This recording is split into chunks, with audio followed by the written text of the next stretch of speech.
Cinema ప్రపంచంలో Avatar ఓ సంచలనం. Hollywood దిగ్గజ దర్శకుడు జేమ్స్ కెమెరాన్ ఈ సినిమాతో సరికొత్త ప్రపంచాన్ని పరిచయం చేశారు. దీంతో ప్రపంచవ్యాప్తంగా ఉన్న సినీ అభిమానులు అవతార్ సినిమాకు ఫిదా అయ్యారు. అందుకే అవతార్ సిరీస్ నుంచి రాబోతున్న సినిమాల కోసం ఈగర్గా వెయిట్ చేస్తున్నారు. ఇప్పటికే అవతార్ 2 రిలీజ్ అవగా మంచి విజయాన్ని సాధించింది. కానీ మొదటి భాగం అంతా సక్సెస్ కాలేకపోయింది. ఇక ఇప్పుడు అవతార్ 3 ప్రేక్షకుల ముందుకు రాబోతోంది. పార్ట్ 2ని Avatar the way of water title తో రిలీజ్ చేసిన జేమ్స్ ఇప్పుడు పార్ట్ 3ని Avatar fire and ash title తో తెరకెక్కిస్తున్నారు.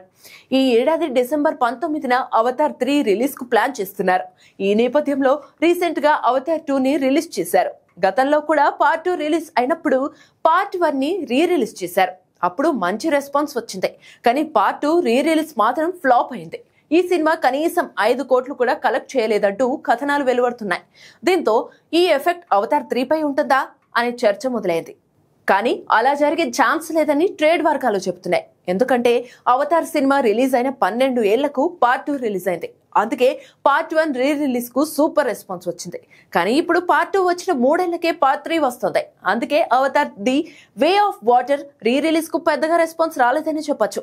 ఖచ్చితంగా Avatar fire and ash box office దగ్గర సరికొత్త రికార్డులు క్రియేట్ చేసే ఛాన్స్ అయితే ఉంది. మరి ఈసారి జేమ్స్ కెమెరాన్ ఎలాంటి మ్యాజిక్ చేస్తాడో చూడాలి.